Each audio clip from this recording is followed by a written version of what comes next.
Good afternoon and welcome.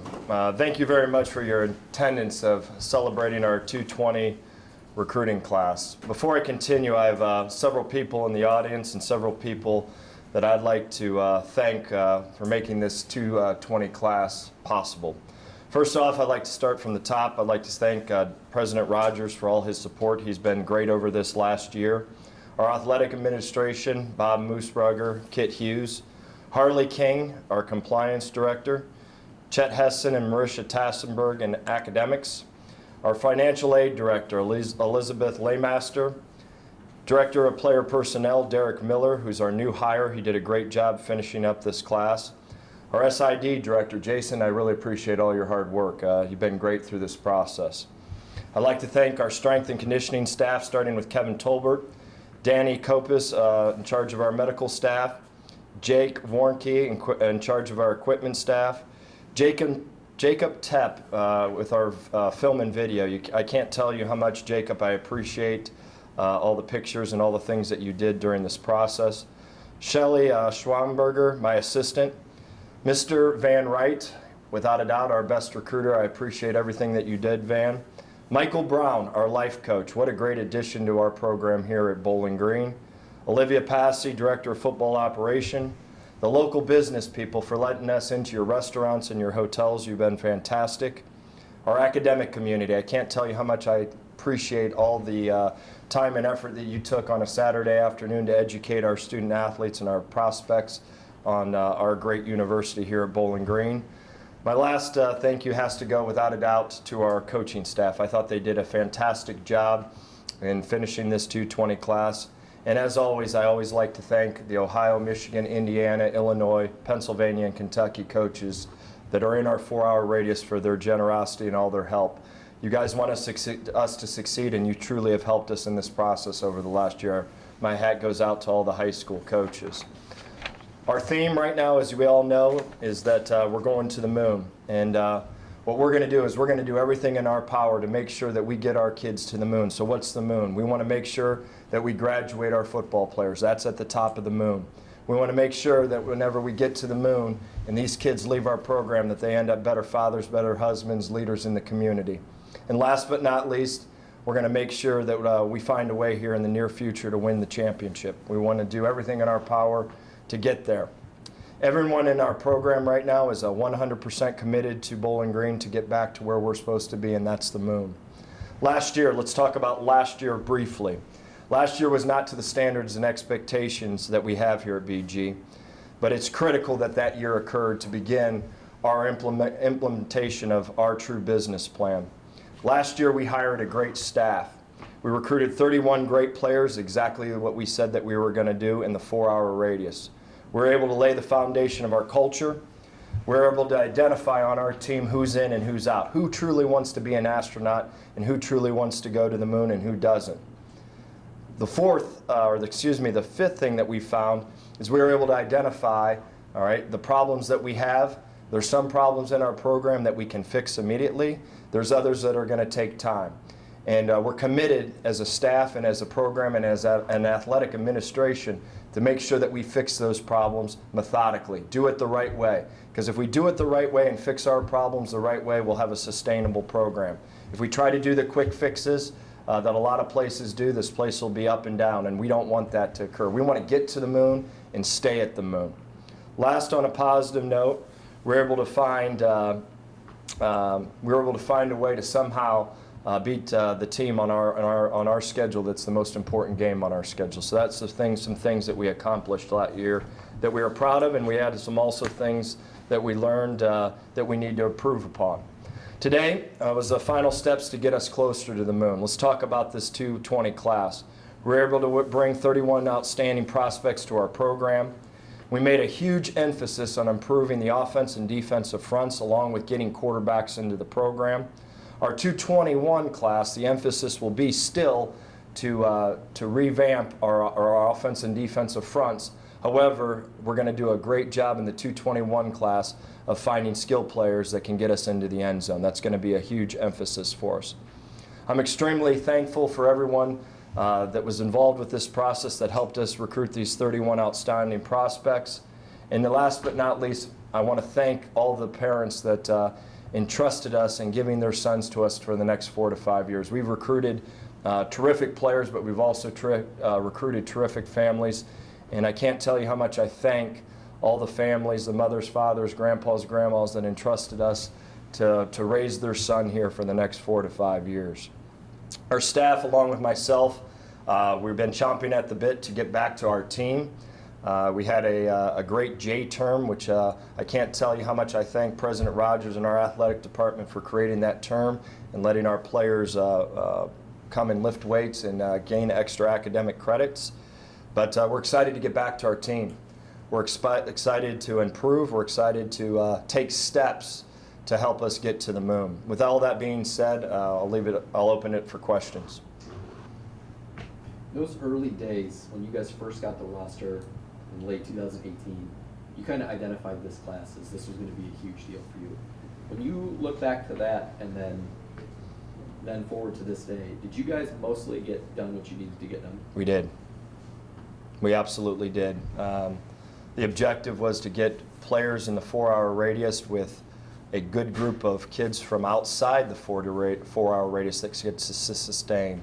And we're convinced that we have talented players that are committed to Bowling Green, that are committed to the class, committed to their teammates. And I think this class will be the foundation of our program, just like we planned on it in 2018, Nick. To kind of build off that, obviously all of last year, numbers were just an issue for you guys. It seems like the consensus is a lot of these kids are going to be good, but aside from that, it's just the pure numbers. I mean, how much will that mean to the program moving forward? It does. This was huge in terms of being able to increase our numbers, but we also wanted to have quality, and I think we were able to do both. We're still, if you look at our numbers, we're still a year away from actually having 85 on scholarship. I projected, and our staff projected, that we thought it would be year 4. I think we're ahead of schedule. I think after a year from now, this time, we'll be closer to 85, which will be huge. But the thing that we want to make sure of is that we're just not taking the average Joe off the street. We want to make sure that we're taking a very good football player with high quality, high character, and that wants to be here. You know, we've got such great tradition here. And if you talk to those teams that have won in the past, they love Bowling Green.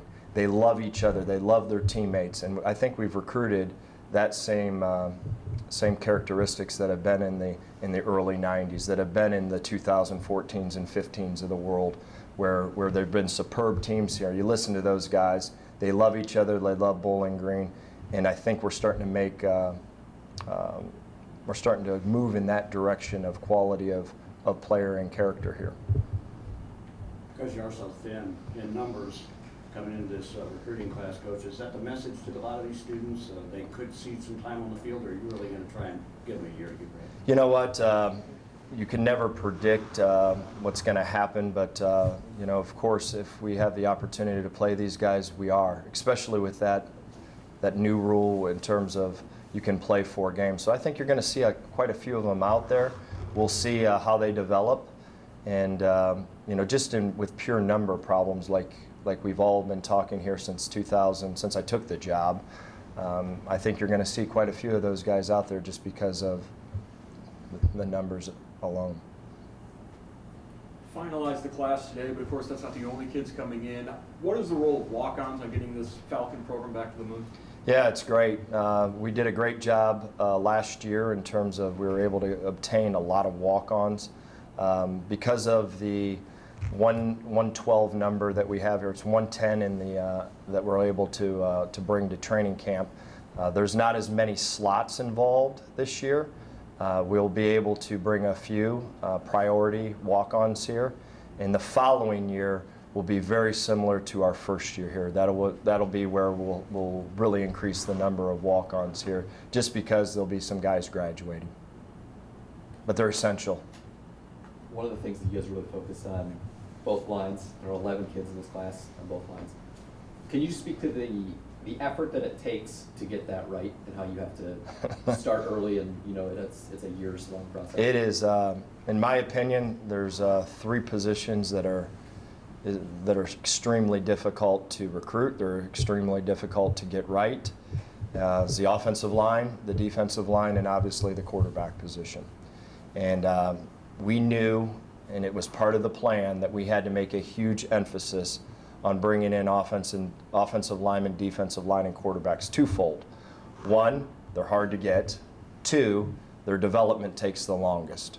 So for us to come in and recruit 5 wide receivers, 5 running backs, and all of that, not to take anything away from those positions generally don't take as long to develop to get on the field.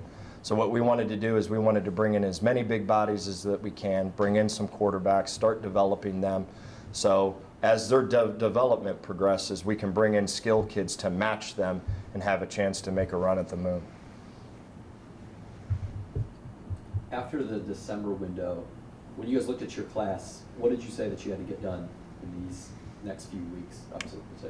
We had to finish with 2 big bodies, and we did.